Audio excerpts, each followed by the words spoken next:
Solitude is essential to growth. I like climbing mountains because they make me feel small. How's it going? Video? Yep. Osmo? Want to be? Yep, Osmo. Nice. You want to be on it? Hell yeah. Thanks. Have a good one. Thanks, man. I'm someone who strongly feels that self-love has to precede love for anyone else. Uh-oh. Alright. We made it.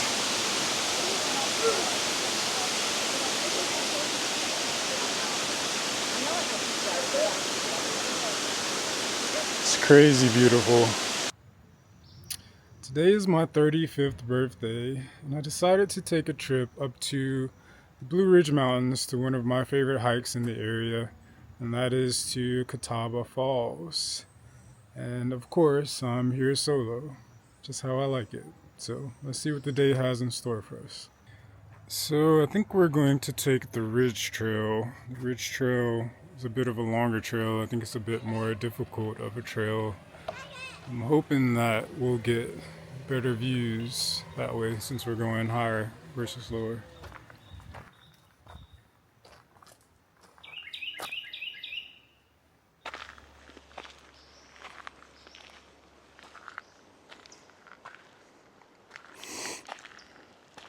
So I just met a lady at the trailhead, and she saw me in front of the sign taking a picture, taking a little selfie.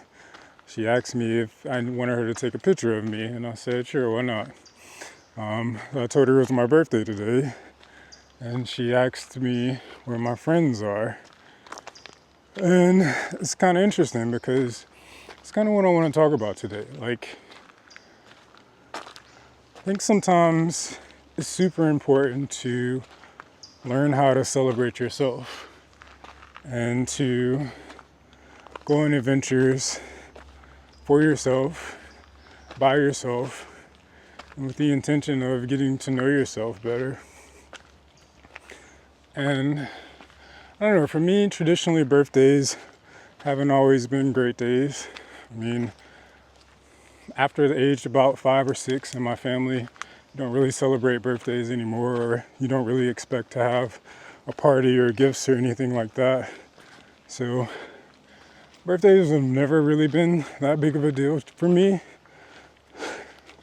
But I think what's made them more difficult is the pressure and the expectations that everybody puts around them, right?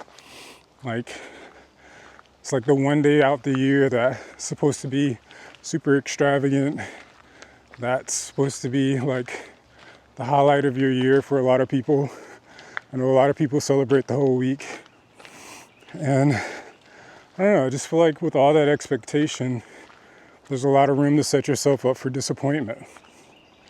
Especially when you're involving other people, right? Because at that point, you're no longer just pleasing yourself. You're trying to please a whole party, a whole crowd.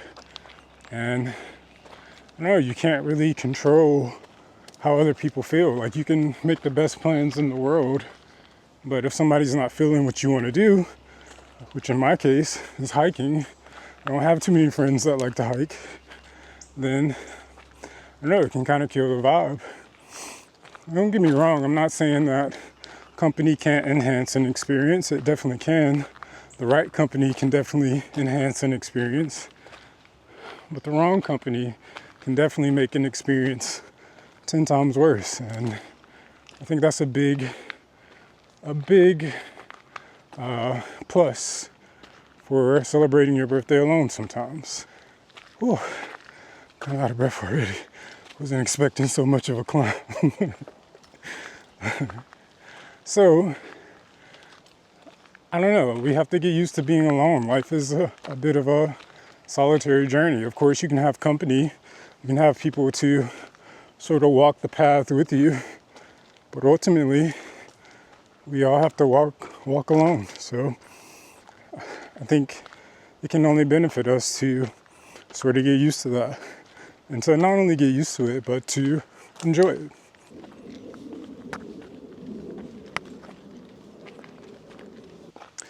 I got here at about 8:30, and there are already a decent amount of cars in the parking lot. But if you look around, you'll see I'm the only person on the trail, on this trail. So there's a ridge trail that goes up, there's a river trail that goes down and kind of straight to the falls. And I picked the path less traveled. And you can see it kind of paid off because I have all this space to myself. I can talk as much as I want, I can think as much as I want, I can be as weird as I'd like to be, and no one is around to judge me. Maybe except for the trees.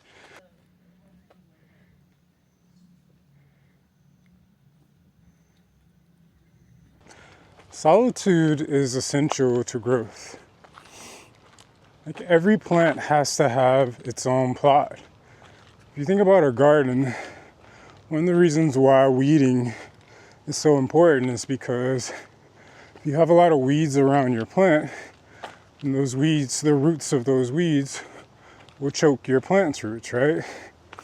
I think similarly, if we're always surrounded by other people, if we're always super connected to other people, it's going to be very hard for us to grow on our own. It's going to be very hard for us to establish our own roots, kind of spread out and like create our own space to kind of know ourselves, to kind of form our own identity. And I don't know, connection is super important as well. I would never deny that, but without that space, without that room to grow, I think the odds of having your roots choked or having something towering over you so that you can't get all the light that you need to support yourself, or I don't know, like having the pests that are on plants around you come onto your space and like invade you and like start to damage you, stuff like that becomes a lot more likely. And so while it's important to stay connected, while it's important to have a community for sure, I think it's also important to take time in solitude and to, even when we're surrounded by others, always have that place of refuge within ourselves.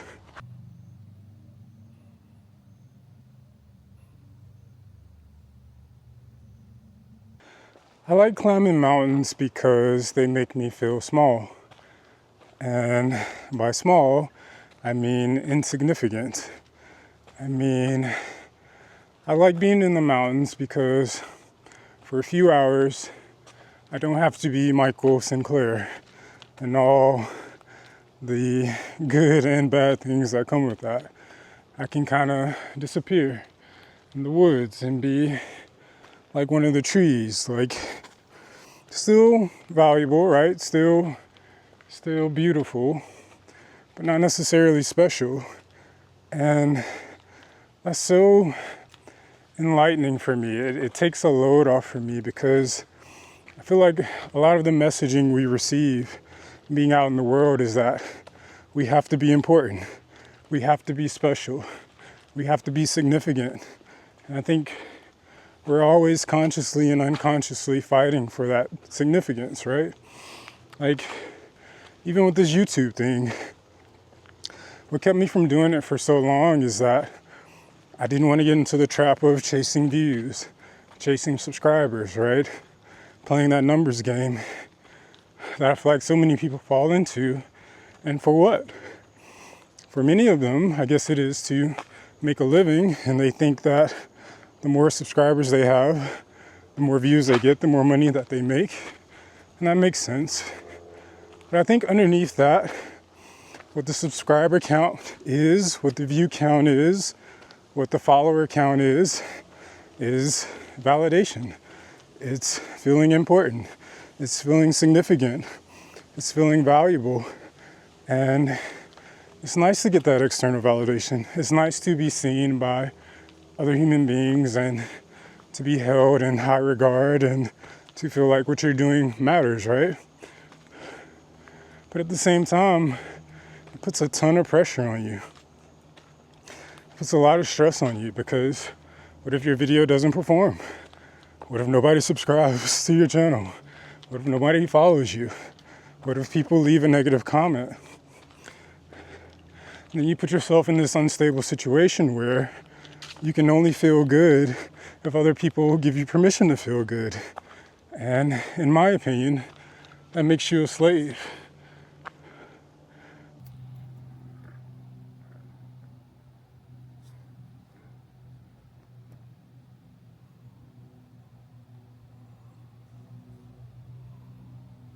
One of my least favorite parts about being with a group of people is feeling like you have to be on, right? Feeling like you have to perform, like you have to not be yourself, but be an almost exaggerated version of yourself, like an entertaining version of yourself or an interesting version of yourself, or just, I don't know, having to be so receptive to what other people have going on that you can't really reflect on what's going on with your own state. And in that way, you don't really belong fully to yourself when you're in a group setting.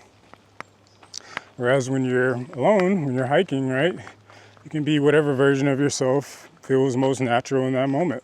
And that could be a version that's super on. It could be a version that's super energetic. But it could also be a version that's really reserved. It could be a version that is focused more inward than outward. And I don't know, personally, I always feel most like myself when I'm alone. And again, that's not to say that I'm totally fake when I'm with other people, but I do feel like I can fully be, like I fully accept myself as I am, right? And other people may not. So whenever I'm alone, that is always when I feel most like myself.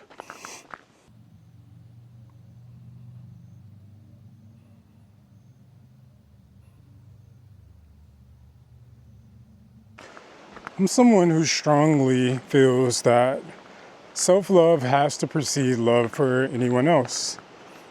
And the reason I feel that way is because you can't give something that you can't identify, right? So let's say that you and I were working on a car together and I asked you to pass me an Allen wrench. If you didn't already know what an Allen wrench was, there's no way you could pass me an Allen wrench, because before we can give anything, we have to know what it is, right? And I think the mistake a lot of people make is that they try to give love before they've identified what love is within themselves. And that can only lead to trouble, right? Because if we try to give something that we can't identify, if we don't really know what it is, then what we'll actually end up giving is an imitation or an approximation or an assumption, right? And I think a lot of people give imitations of love. They give approximations of love. They give assumptions of what they believe love is based off of their own experience with other people. And that can be really dangerous, because not a lot of people know what love is, unfortunately, in my opinion. And that's another reason why solitude is so important, because when you spend enough time with yourself, by yourself, for yourself, with yourself, you learn to love yourself. You learn to see yourself beneath the surface, beneath all the labels that society places on you, beneath, the amount of money in your bank account or how many followers you have on Instagram. And you start to love what's really inside of you, right? Your spirit, your soul, your essence. And once you come into contact with that love, I think then and only then can you share it with someone else. Looks like we made it to the falls, folks. And there's my friend from the trailhead in the pink up there. Let's go down first and then we'll come back up.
The water was super cold at first, but in a little while it starts to feel really good. It's crazy how clear it is.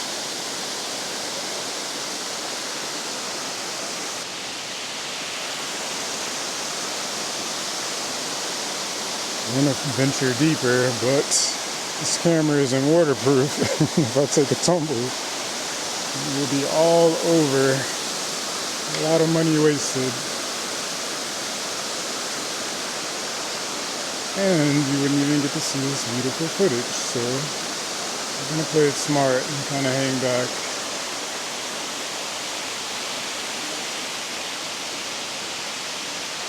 Let's see if we can get on top of this rock.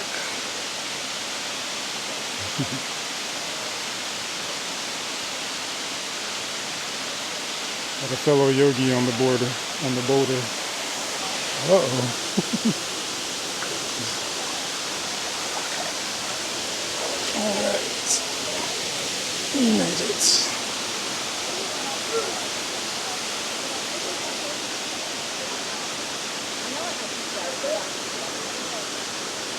It's crazy beautiful.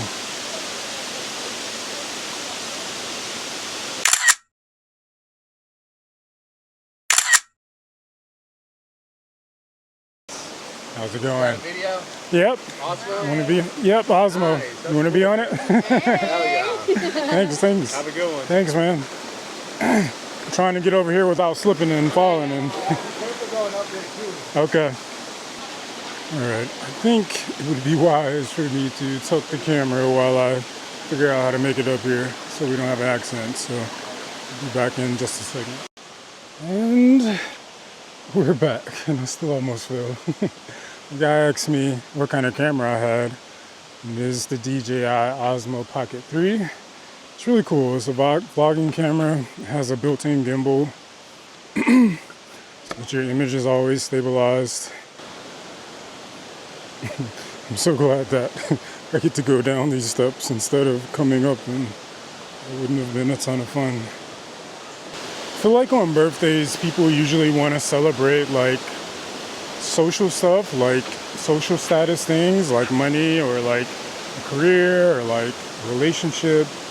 And all those things are cool, right? But I like celebrating my body on my birthday, especially because the propaganda is that with age, we sort of age out, right? Like we sort of can't do the same things that we used to do. And I don't know, I found that time doesn't take from us as quickly as they would lead us to believe. It's like, I think we often give up on our bodies a lot quicker than our bodies give up on us. And so on my birthday, I like to see what my body can still do. And hiking is one of those things.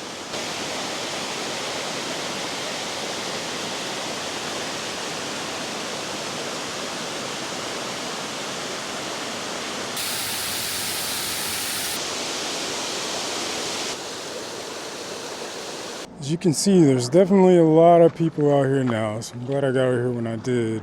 But we've made it back to the parking lot, which means my little adventure is over. So yeah, I had a lot of fun on my birthday on this solo hike, Catawba Falls, and I hope you enjoy watching this video as much as I enjoyed filming it. I don't know if I'll enjoy editing it as much, but once I get it edited, I'll get it uploaded. And until we see each other again, peace.